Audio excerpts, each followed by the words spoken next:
വനിതാ ദിനത്തോടനുബന്ധിച്ച് അവതരിപ്പിക്കുന്ന നാടകം വിചാരണ.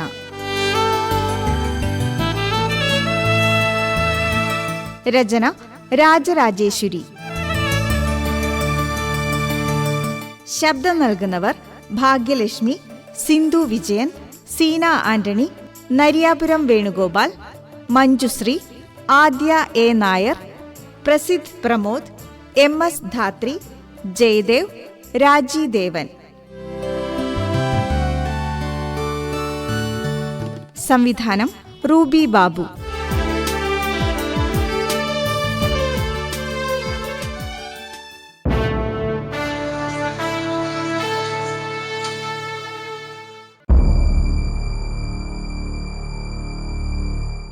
സെക്ഷൽ അസാൾട്ട് കേസാണല്ലോ. കുറ്റാരോപിതന്റെ പ്രായം 17 വയസ്സും 5 മാസവും എന്നാണല്ലോ പറഞ്ഞിരിക്കുന്നത്. ഇത് ജുവനൈൽ ജസ്റ്റിസ് ബോർഡിന്റെ പരിഗണനയിൽ പോകേണ്ടതാണല്ലോ. എന്തിനാണ് ഈ ബെഞ്ചിലേക്ക് വന്നത് പി? മാഡം, കേസ് ഫയലിൽ അമ്മയുടെ മൊഴിക്ക് താഴെ ഒരു പെറ്റീഷൻ കൂടി ഉൾപ്പെടുത്തിയിരിക്കുന്നു. അത് അസാധാരണമായ ഒന്നാണെന്ന് എനിക്ക് തോന്നി. ഒരുപക്ഷെ ആ പെറ്റീഷൻ കാരണം കേസ് ഇവിടെ കേൾക്കേണ്ടി വന്നേക്കാം. പെറ്റീഷനോ? നോക്കട്ടെ.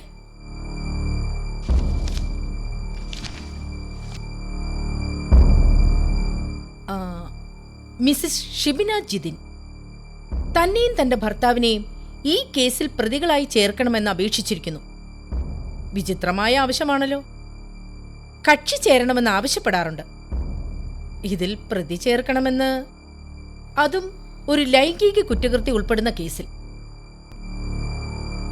ബട്ട് മാഡം, ആ കേസിലെ പ്രതി അപ്പു എന്ന് വിളിക്കുന്ന അജോ എസ് ജിതിൻ. ഇങ്ങനൊരു പെറ്റീഷൻ തള്ളിക്കളയുന്നതിന് മുമ്പ് ഇത് നൽകാനുള്ള കാരണം എന്താണെന്ന് ഈ കോടതി അന്വേഷിക്കണമെന്ന് എനിക്ക് തോന്നുന്നു. മിസ്സിസ് ഷിബിന ജിതിൻ, നിങ്ങളുടെ ഈ പെറ്റീഷൻ ഈ കോടതി പരിശോധിച്ചു.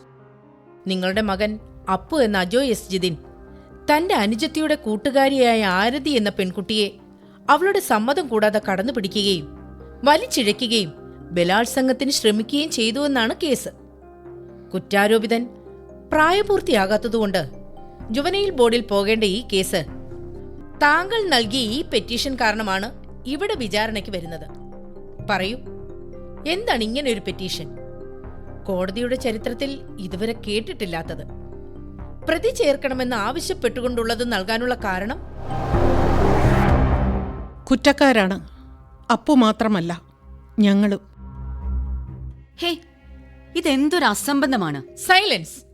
The court is in session. Advocate Praveena, കോടതി നടപടികൾ നടക്കുന്നതിനിടയ്ക്ക് ഇങ്ങനെ നിരുത്തരവാദപരമായി പെരുമാറാൻ നിങ്ങൾക്ക് അവകാശമില്ല. ബഹുമാനപ്പെട്ട കോടതി എന്നോട് ക്ഷമിക്കണം. ഞാൻ മിസ്റ്റർ ജിതിന് വേണ്ടി ഹാജരാകാൻ അനുവാദം ചോദിക്കാനായാണ് ഇവിടെ എത്തിയത്. മിസ്സസ് ഷിബിന പറഞ്ഞത് കേട്ടപ്പോൾ ഞാൻ അറിയാതെ പ്രതികരിച്ചു പോയതാണ്. മിസ്സസ് ഷിബിനയ്ക്ക് വേണമെങ്കിൽ പ്രതി ചേരാനായി പെറ്റീഷൻ ചെയ്യാം. പക്ഷെ മിസ്റ്റർ ജിതിനെ ഉൾപ്പെടുത്താൻ അവർക്കെന്ത് അധികാരം? ജിതിൻ എന്റെ ഭർത്താവാണ്, എന്റെ മകനും ഈ കേസിലെ കുറ്റാരോപിതനുമായ അപ്പുവിന്റെ അച്ഛനും. മിസ്സസ് ഷിബിന, കോടതിക്ക് ചില നടപടിക്രമങ്ങളൊക്കെയുണ്ട്. ശരിക്കും പറഞ്ഞാൽ മിസ്സസ് ഷിബിനയുടെ ഈ പെറ്റീഷൻ സ്വീകരിക്കേണ്ട നിയമപരമായ യാതൊരു ഉത്തരവാദിത്വവും ഈ കോടതിക്കില്ല. പിന്നെ വിചിത്രമായ അപേക്ഷ നൽകിയതിന്റെ ഹേതു എന്താണെന്ന് അറിയണമെന്ന് കോടതിക്ക് തോന്നി. ഈ സമൂഹം ഇന്ന് നേരിട്ടുകൊണ്ടിരിക്കുന്ന ഒരു വലിയ വിപത്ത് കൂടിയാണ് ഇത്തരം കേസുകൾ എന്നിരിക്കെ കോടതികൾ കേവലം നടപടിക്രമങ്ങളിൽ ഒതുങ്ങാതെ കുറച്ചുകൂടി സാമൂഹ്യ പ്രതിബദ്ധതയോടെ ഇത്തരം കേസുകളെ സമീപിക്കണമെന്ന് ഈ കോടതിക്ക് തോന്നിയതുകൊണ്ടാണ്. മിസ്സസ് ഷിബിനയുടെ പെറ്റീഷൻ സ്വീകരിക്കാനാണ് ബഹുമാനപ്പെട്ട കോടതി തീരുമാനിക്കുന്നതെങ്കിൽ ഇതുകൂടി ഈ കോടതി സ്വീകരിക്കണം.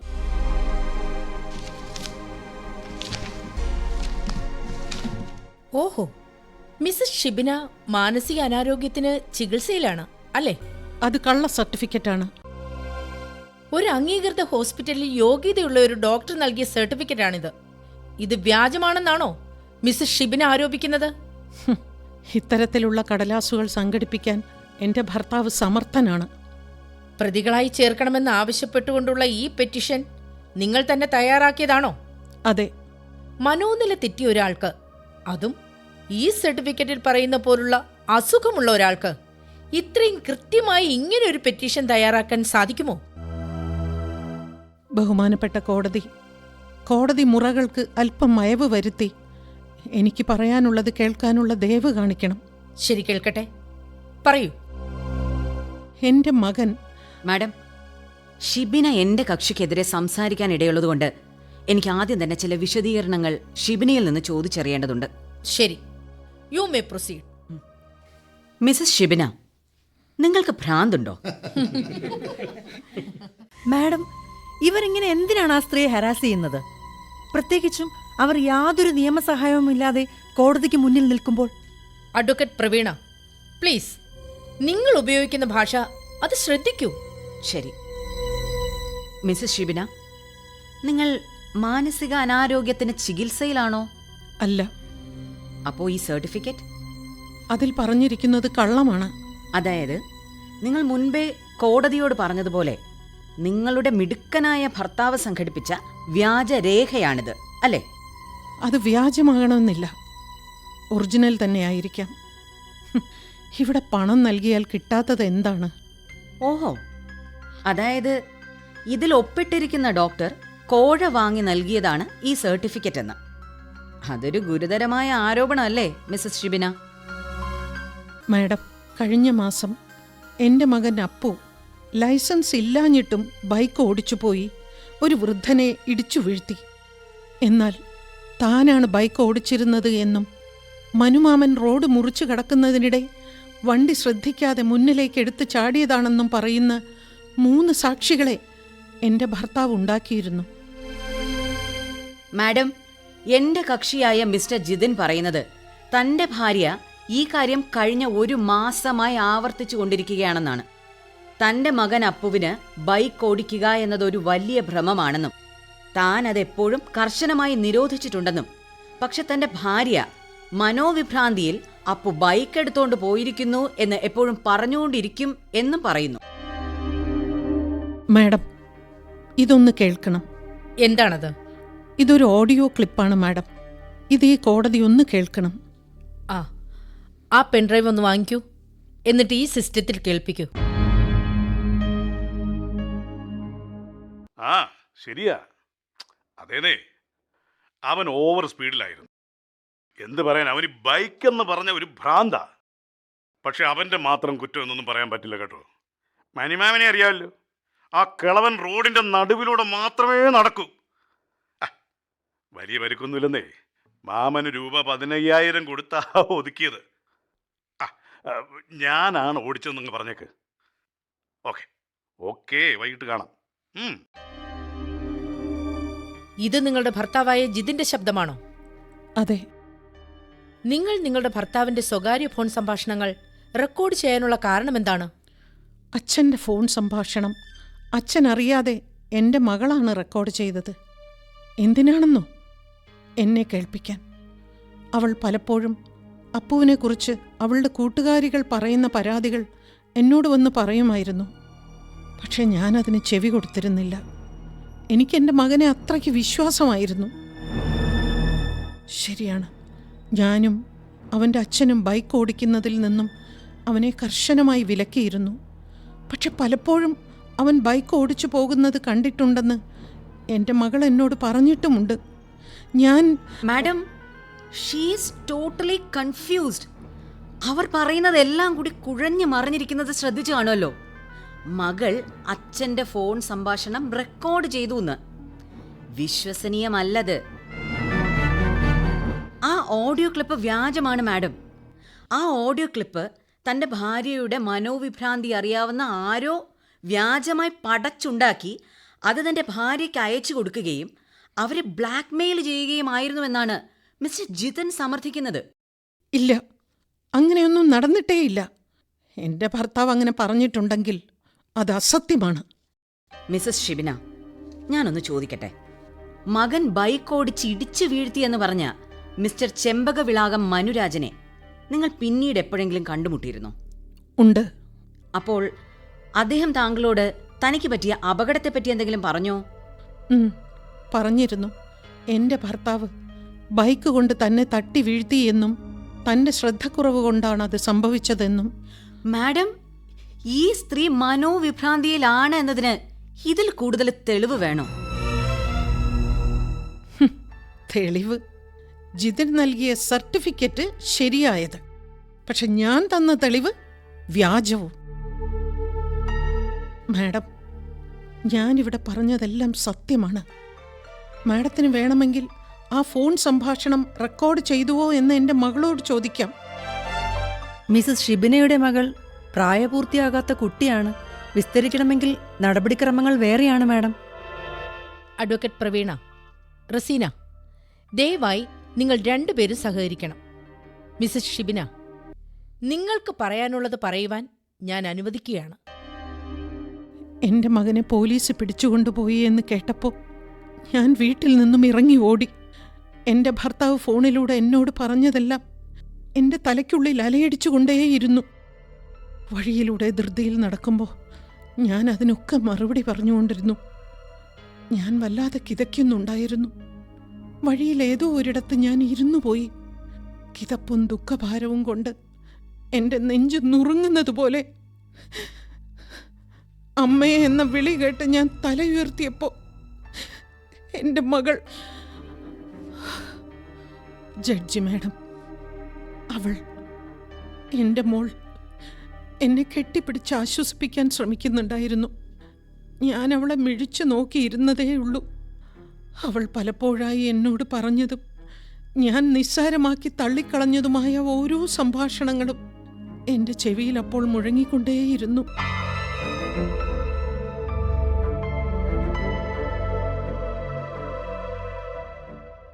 മോളെ, മോളെ അനന്യേ, അപ്പു കഴിച്ച് പോയിട്ടുണ്ടാവും. നീ മേശപ്പുറത്തുള്ള പാത്രം എടുത്ത് കഴുകിവെച്ചേ. ഏട്ടനൊന്ന് കഴുകി വെച്ചാ എന്താ? അവന് പഠിക്കാനോ മറ്റോ ഉണ്ടാകും. നീ അതൊന്ന് ചെയ്യേ. അമ്മ പറഞ്ഞ കേട്ടല്ലോ, അതാണ് കാര്യം. ഞാനിപ്പോൾ ഇറങ്ങിയാലേ ട്യൂഷൻ കഴിഞ്ഞ സമയത്തിന് സ്കൂളിലെത്താൻ കഴിയും. എനിക്കും ട്യൂഷന് പോകണം. ചേട്ടാ ഇപ്പൊ ക്രിക്കറ്റ് പ്രാക്ടീസിനല്ലേ പോകുന്നത്? നീ അവനുമായി വഴക്ക് കൂടാനൊന്നും നിൽക്കണ്ട. ഒന്നുമില്ലെങ്കിൽ അവൻ നിന്റെ മൂത്തതല്ലേ. സമയം കളയാതെ അതൊന്ന് കഴുകി വെച്ചിട്ട് പഠിക്കാൻ പോകാൻ നോക്ക്. നീ അമ്മ പറയണത് കേട്ട് നല്ല കുട്ടിയാകും.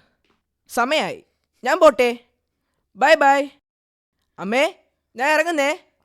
ആ, അവരവരുപയോഗിക്കേണ്ട സാധനങ്ങൾ വൃത്തിയായി വെക്കേണ്ടത് അവരവരുടെ ചുമതലയാണെന്ന് ഇന്നലെ ക്ലാസ് ടീച്ചർ പറഞ്ഞല്ലോ.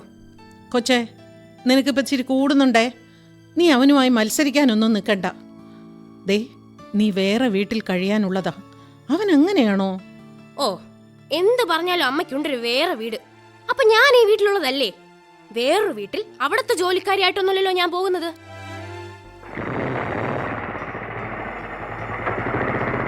അപ്പുവാണോ ബൈക്ക് എടുത്തത്? അവൻ്റെ അച്ഛൻ ഇന്ന് ബൈക്കിലല്ലേ പോയത്? അച്ഛനിന്ന് കൊല്ലത്ത് പോയേണ്ട ആവശ്യമുണ്ടെന്ന് പറഞ്ഞിരുന്നില്ലേ? ഓ, അത് ഞാൻ മറന്നു. ഉഫ്, ലൈസൻസ് ഇല്ലാതെ വണ്ടി എടുക്കരുതെന്ന് അവനോട് എത്ര പറഞ്ഞാലും അവൻ അനുസരിക്കില്ല. അമ്മേ, എനിക്കൊരു കാര്യം അമ്മയോട് പറയാനുണ്ട്. എന്താ? സജിനി ആൻറ്റി ഇല്ലേ അമ്മേ? സജിനി ആൻറ്റി പറഞ്ഞു. സജിനി ആൻറ്റിയോ? ഏത് സജിനി ആൻറ്റി? അമ്മയ്ക്ക് അറിയില്ലേ, കവലയിൽ ജ്യൂസ് വിൽക്കുന്ന സജിനി ആൻറ്റി. അവര് പറയുവാ,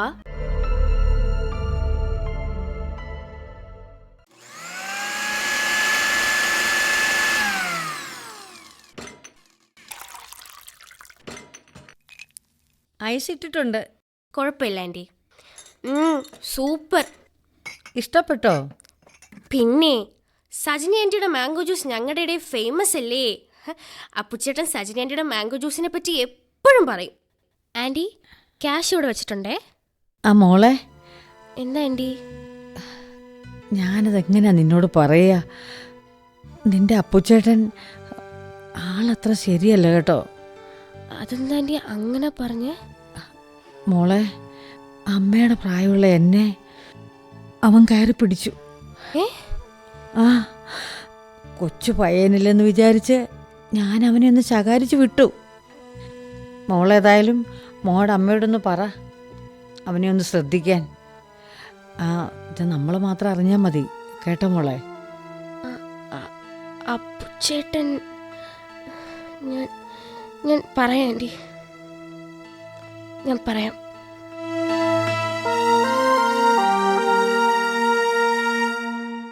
ഏത്? ആ ഏഷണിക്കാരി സജിനിയോ?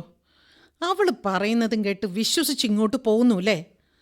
എടി, നിനക്ക് നിന്റെ ഏട്ടനെ അറിയില്ലേ? 2-3 ദിവസം മുമ്പ് അവൻ പറഞ്ഞത് നീ കേട്ടില്ലേ? ഫോണിൽ സംസാരിച്ചുകൊണ്ട് അവൾ ജ്യൂസ് മേശപ്പുറത്ത് വെച്ചത് അറ്റത്തായി പോയി എന്നും അവൻ ചേച്ചിയുടെ കൈയും ഗ്ലാസും കൂട്ടിപ്പിടിച്ചതുകൊണ്ട് ഗ്ലാസും ജ്യൂസും രക്ഷപ്പെട്ടു എന്നൊക്കെ പറഞ്ഞ് ചിരിച്ചത്. അല്ലെങ്കിൽ ഫോണിൽ സംസാരം തുടങ്ങിയ ആ സ്ത്രീക്ക് പരിസര ബോധമില്ല. ഇല്ല, അപ്പുച്ചേട്ടൻ പറഞ്ഞത് ഞാൻ കേട്ടില്ലേ. മുൻകൂർ ജാമ്യം എടുത്തിട്ടുണ്ട്. നീ എന്താണ് പറഞ്ഞത്? എടി, സഹോദരങ്ങൾ ഇങ്ങനെ കീരിയും പാമ്പും പോലെ നിൽക്കുന്നത് നല്ലതല്ല കേട്ടോ. ഞാൻ പറഞ്ഞില്ല എന്ന് വേണ്ട. ഇതാണ് ഞാനൊന്നും പറയാത്തത്. അമ്മ വിശ്വസിക്കൂല.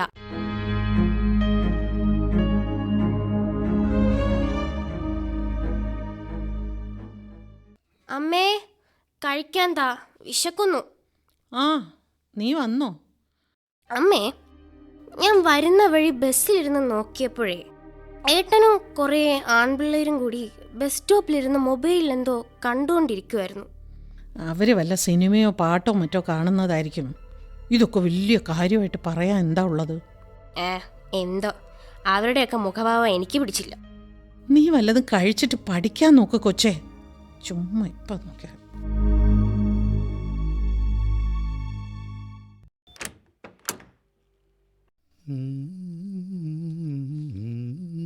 ആഹാ, ഇന്നെന്താ നേരത്തെ? ഓ, ഇന്ന് ഫീൽഡ് വർക്കായിരുന്നു. നേരത്തെ കഴിഞ്ഞതുകൊണ്ട് നേരത്തെ തന്നെ പോന്നു. അനന്യേ, നീ എന്താ അവിടെ മൊബൈലിൽ കുത്തിക്കൊണ്ടിരിക്കുന്നത്? നിനക്ക് പഠിക്കാനൊന്നുമില്ലടി. ഞാൻ ആരതിയുമായി ചാറ്റ് ചെയ്യാണച്ചാ. ഒരു സീരിയസ് ഇഷ്യൂ ആണ്. നീ ആ ഫോണിൽ വന്നേ. ഓ, അപ്പൂൻ്റെ ഇഷ്യൂ ആണോ ചർച്ച?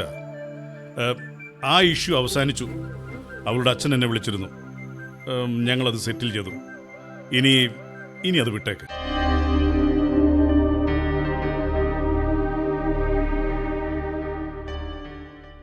എടി, എനിക്ക് നിന്നോട് ഒരു കാര്യം പറയാനുണ്ട്. പറ. പുതിയ ക്രഷിനെ പറ്റിയാണോ? ഈ തമാശ വിട്. എനിക്ക് പറയാനുള്ളത് കുറച്ച് സീരിയസാ. എന്താടാ? എന്താ കാര്യം? നിന്റെ അപ്പുച്ചേട്ടൻ ശരിയല്ല കേട്ടോ. എൻ്റെ ക്ലോസ് ഫ്രണ്ടിൻ്റെ ബ്രദർ എന്ന രീതിയിലാണ് വളരെ ഫ്രണ്ട്ലി ആയും കുറച്ച് സ്വാതന്ത്ര്യത്തോടെയും ഞാൻ അവനോട് ഇടപെട്ടിരുന്നത്. അതുകൊണ്ട് എന്തു പറ്റി? 2 ആഴ്ച മുമ്പ് അവൻ എനിക്ക് ഐ ലവ് യു അയച്ചു. വാട്ട്? എന്നിട്ട് നീ എന്ത് ചെയ്തു? എന്നോട് അപ്പം തന്നെ എന്താ പറയാത്തത്? എനിക്ക് താല്പര്യമില്ലെന്നും എൻ്റെ ക്ലോസ് ഫ്രണ്ടിൻ്റെ ബ്രദർ ആയതുകൊണ്ട് അവനോട് കൂട്ടുകൂടിയതാണെന്നും ഞാൻ പറഞ്ഞു. ഇന്ന് രാവിലെ അവൻ വളരെ മോശമായ ഒരു കമൻ്റ് എനിക്ക് മെസ്സേജ് ചെയ്തിരിക്കുന്നു. ഞാനതെൻ്റെ പേരൻസിനെ അറിയിച്ചിട്ടുണ്ട്. നീയും നിന്റെ പേരൻസിനോട് പറയണം. സോറിടാ, ഐ എം റിയലി സോറി. പോട്ടടാ, നീ എന്തിനു കരയണം? അപ്പു അല്ലേ തെറ്റ് ചെയ്തത്. നീ ഈ വിവരം എത്രയും പെട്ടെന്ന് അമ്മയോടെങ്കിലും പറയണം. ഞാൻ പറയാം.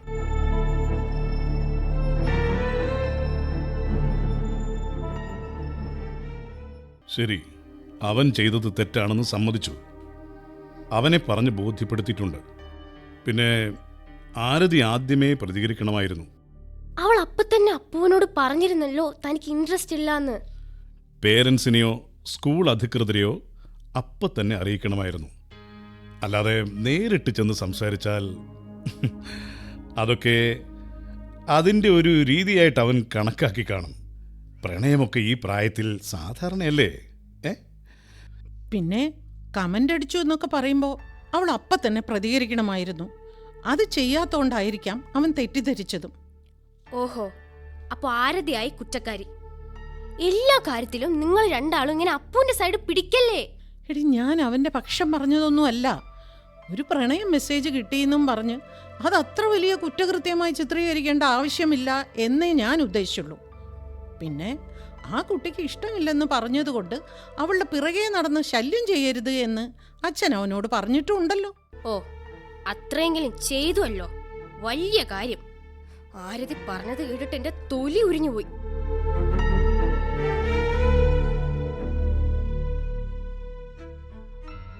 ജഡ്ജി മാഡം, എൻ്റെ മോള് അപ്പുവിനെ പറ്റി പറയുന്നതെല്ലാം ഞാൻ അവഗണിച്ചിരുന്നു.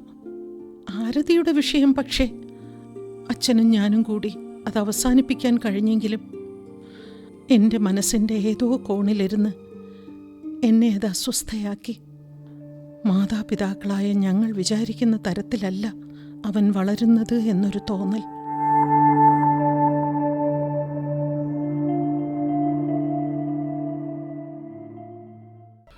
ബൈക്ക് മനുമാമനെ തട്ടി. ഏ ബൈക്ക് എടുക്കരുതെന്ന് എത്ര വട്ടം അവനോട് പറഞ്ഞതാ. കൈക്ക് ചെറിയ പൊട്ടലുണ്ട്. അവൻ ബൈക്ക് വെട്ടിച്ചതുകൊണ്ട് ഹാൻഡിൽ തട്ടിയാണ് മനുമാമൻ വീണത്. അതുകൊണ്ട് വലിയ അപകടം ഒഴിവായി. ബൈക്ക് വെട്ടിച്ചപ്പോൾ എതിരെ വണ്ടിയൊന്നും വരാത്തത് ഈശ്വരാ, ദൈവം കാത്തു. എടോ, പ്രശ്നം അതല്ല. കവലയിലുള്ള ആൾക്കാരൊക്കെ അവിടെ കൂടി. അപ്പോഴേക്കും ട്രാഫിക് പോലീസും വന്നു. കേസെടുത്തിട്ടുണ്ട്. അയ്യോ, മോന് ലൈസൻസ് ഇല്ലല്ലോ. ആവും. നമ്മളും കുടുങ്ങും. ഇതിൽ നിന്ന് എങ്ങനെയെങ്കിലും ഊരണമല്ലോ. എന്താണൊരു വഴിയെന്നാണ് ഞാൻ ആലോചിക്കുന്നത്. എന്നിട്ട് മോനെവിടെ? അവരവനെ പിടിച്ചോണ്ട് പോയോ? ഇല്ല, തൽക്കാലം ഇല്ല. അവനെ ഞാൻ ആശുപത്രിയിലാക്കിയിട്ടുണ്ട്. ബൈക്ക് മറിഞ്ഞ് കാലിലും മറ്റും പരിക്ക് പറ്റിയിട്ടുണ്ടെന്ന് ഡോക്ടറെ കൊണ്ട് ഞാൻ പറയിപ്പിച്ചിരിക്കുക. ഞാൻ പറഞ്ഞ അവൻ ഒട്ടും അനുസരിക്കുന്നില്ലായിരുന്നു. ജിതിനെങ്കിലും അവനെ കർശനമായി വിലക്കണമായിരുന്നു. ഒരു നിയമലംഘനത്തിൽ നിന്ന് രക്ഷപ്പെടാനായി നമ്മൾ വീണ്ടും വീണ്ടും തെറ്റുകൾ ചെയ്തുകൊണ്ടേയിരിക്കുന്നു. അതെ, ഒരു പ്രശ്നം വന്നാൽ എല്ലാം എൻ്റെ കുറ്റം. മോനെ എങ്ങനെയെങ്കിലും രക്ഷപ്പെടുത്തണമെന്ന് നോക്കുമ്പോഴാ നിന്റെ ഒരു സാരോപദേശം. അപ്പോനെ ഓർത്ത് എനിക്ക് പേടിയാവുന്നു ജിതിൻ. നമുക്ക് തെറ്റുപറ്റിയോ? നമ്മൾ അവനെ ശരിക്കല്ലേ വളർത്തുന്നത്? നോക്കം, ഒന്ന് സ്വൈര്യം തരാമോ?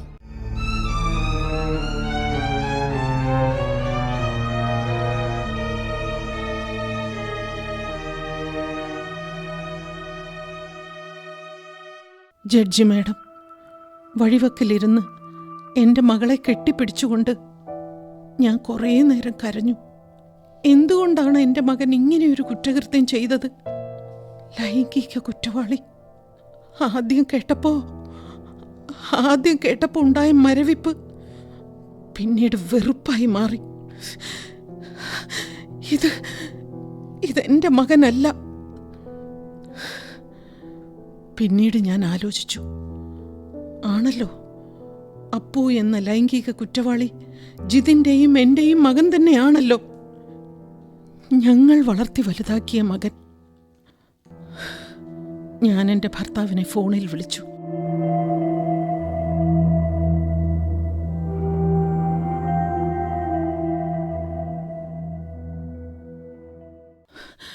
ഹലോ ഹലോ ജിത്തു, നമ്മളാണ് യഥാർത്ഥ പ്രതികൾ.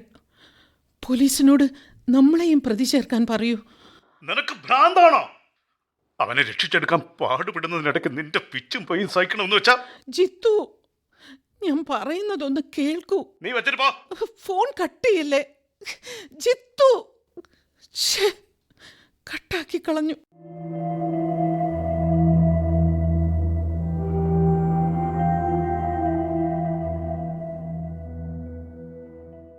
Hello hello, police station. Hello, പറയൂ. സർ, ഒരു പെൺകുട്ടിയെ ഉപദ്രവിച്ചതിന് പിടിക്കപ്പെട്ട അജോയിയുടെ അമ്മയാണ് ഞാൻ. എന്നെയും അവൻ്റെ അച്ഛനെയും കൂടി അറസ്റ്റ് ചെയ്യണം സർ. ഞങ്ങളും ഈ കേസിൽ പ്രതികളാണ്. മാഡം, നിങ്ങൾ ഇപ്പോൾ കടുത്ത മാനസിക സമ്മർദ്ദത്തിലാണെന്ന് തോന്നുന്നു. It is natural. മകനെക്കുറിച്ച് ഇങ്ങനൊരു വാർത്ത കേൾക്കുന്ന ഏതൊരു അമ്മയ്ക്കും സംഭവിക്കാവുന്നതാണ്.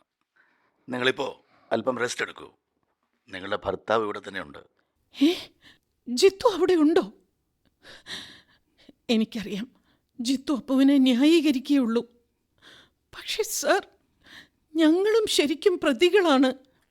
മാഡം, ഞാൻ പറയുന്നത് കേൾക്കൂ. നിങ്ങൾ കുറച്ചു നേരം റെസ്റ്റ് എടുക്കൂ. ഹലോ ഹലോ ഹലോ, കട്ട് ചെയ്തു.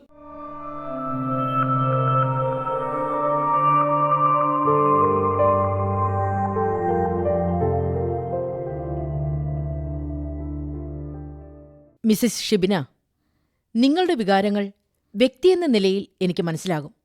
പക്ഷേ കോടതി കഥ കേൾക്കാൻ ഉള്ളതല്ലല്ലോ. എനിക്കാണെങ്കിൽ 12 മണിക്ക് റൂം നമ്പർ 110 ഒരു വസ്തു തർക്കത്തിന്റെ ഹിയറിംഗും ഉണ്ട്. മാഡം, ഒരു നിമിഷം നിങ്ങളെല്ലാവരും കേൾക്കണം. ഇതെന്റെ വ്യക്തിപരമായ പ്രശ്നം മാത്രമല്ല മാഡം. സ്ത്രീകൾക്ക് നേരെയുള്ള അക്രമങ്ങളെപ്പറ്റി കേൾക്കുമ്പോൾ നമ്മൾ മാതാപിതാക്കൾ മകളെ സംരക്ഷിക്കാനായി അവളുടെ സാമൂഹ്യപരമായ ഇടപെടലുകളെ നിയന്ത്രിക്കും, അല്ലേ? മറിച്ച് ആൺകുട്ടികളെ സ്വതന്ത്രരായി വിടും. പെൺകുട്ടികൾ വീടിനുള്ളിലായാലും അവളുടെ ചെയ്തികളെ സദാ നിരീക്ഷിച്ചുകൊണ്ടിരിക്കും. എന്നാൽ ആൺമക്കളെ വളരെ ചെറുപ്പത്തിൽ തന്നെ പെങ്ങൾമാരുടെ സംരക്ഷകരായി കണ്ട് വളർത്തും. പെൺകുട്ടികളെയും ആൺകുട്ടികളെയും ഒരുപോലെ വളർത്തണമെന്നതിൽ എനിക്ക് അഭിപ്രായ വ്യത്യാസമില്ല. മാഡം, സ്ത്രീകൾ സ്വതന്ത്രരായി പൊതുസ്ഥലങ്ങളിൽ ഇടപെടുന്നത് കണ്ടു ശീലിക്കാതെ വളരുന്ന ആൺകുട്ടികൾ അങ്ങനെ വരുന്ന സ്ത്രീകളെ കാണുമ്പോൾ അവരെ വിചിത്ര ജീവികളായി കരുതുന്നു. സ്വാഭാവികമായി പെരുമാറാൻ കഴിയാതെ വരുന്നു. മിസസ് ഷിബിന ഉദ്ദേശിച്ചത് അങ്ങനെ തന്നെയല്ലേ? അതെ, വഴിയോരത്തിരുന്ന് കരഞ്ഞു തീർന്നപ്പോൾ കാര്യങ്ങൾ എനിക്ക് കുറെ കൂടി തെളിവോടെ കാണാൻ കഴിഞ്ഞു. വെറും ആണും പെണ്ണുമായി തിരിഞ്ഞു നിൽക്കുന്ന സമൂഹം. അത്തരമൊരു സമൂഹത്തിൽ ആൺ പെൺ ബന്ധങ്ങൾ എങ്ങനെ വഷളത്തരമാകാതിരിക്കും? ജഡ്ജി മാഡം, ഒന്ന് ആലോചിച്ചു നോക്കൂ. ആണുങ്ങളും പെണ്ണുങ്ങളും വേറെ വേറെ കൂട്ടങ്ങൾ എന്ന മനോനില എവിടെ നിന്ന് വന്നു? കുടുംബത്തിനുള്ളിൽ നിന്ന്. ഒരു കുട്ടിയുടെ വളർച്ചയിൽ മാതാപിതാക്കളോടൊപ്പം സമൂഹത്തിനും പങ്കില്ലേ? വിദ്യാഭ്യാസ സ്ഥാപനങ്ങൾ, ഈ കോടതി അടക്കമുള്ള നിയമപാലന വ്യവസ്ഥകൾ, മതസ്ഥാപനങ്ങൾ, ഇവയെല്ലാം കൂടിയല്ലേ ഒരു വ്യക്തിയെ രൂപപ്പെടുത്തുന്നത്? ഉറച്ചുപോയ ചില ചിന്തകളെ മാറ്റിമറിക്കുക എന്നത് ഒരു സമൂഹത്തിൽ പെട്ടെന്ന് സാധിക്കുന്നതല്ല. പക്ഷെ മാറ്റത്തിനു വേണ്ടിയെടുക്കുന്ന സമയം, അത് കുറ്റകൃത്യങ്ങളാൽ നിറയുമെന്നതാണ് അതിൻ്റെ ദുരന്തം.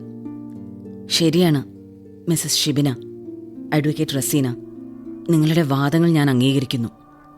കോടതിയുടെ തീരുമാനത്തിനായി കാത്തു നിൽക്കുന്നു. കോടതിയുടെ തീരുമാനം ഒരാഴ്ചത്തേക്ക് മാറ്റിവെച്ചിരിക്കുന്നു.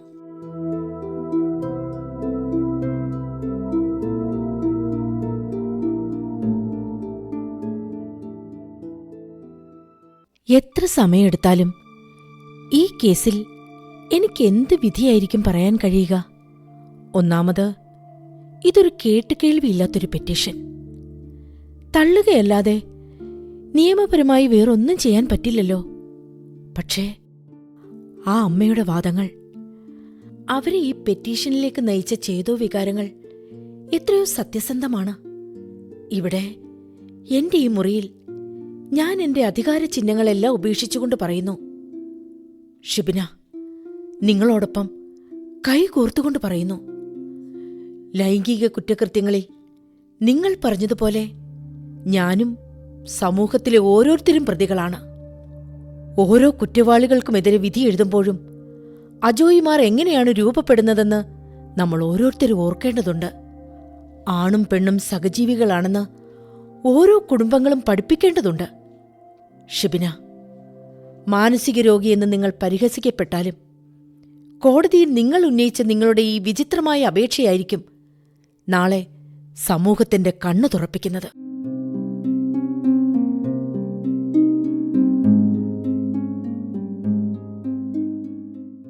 വിചാരണ നാടകം സമാപിക്കുന്നു. രചന രാജരാജേശ്വരി. സംവിധാനം റൂബി ബാബു. ശബ്ദം നൽകിയവർ ഭാഗ്യലക്ഷ്മി, സിന്ധു വിജയൻ, സീന ആന്റണി, നരിയാപുരം വേണുഗോപാൽ, മഞ്ജുശ്രീ, ആദ്യ എ നായർ, പ്രസിദ്ധ് പ്രമോദ്, MS ധാത്രി, ജയദേവ്, രാജി ദേവൻ. സംവിധാന സഹായം VN ദീപ, ബിജു കല്ലുവാതിക്കൽ, N സുനിത.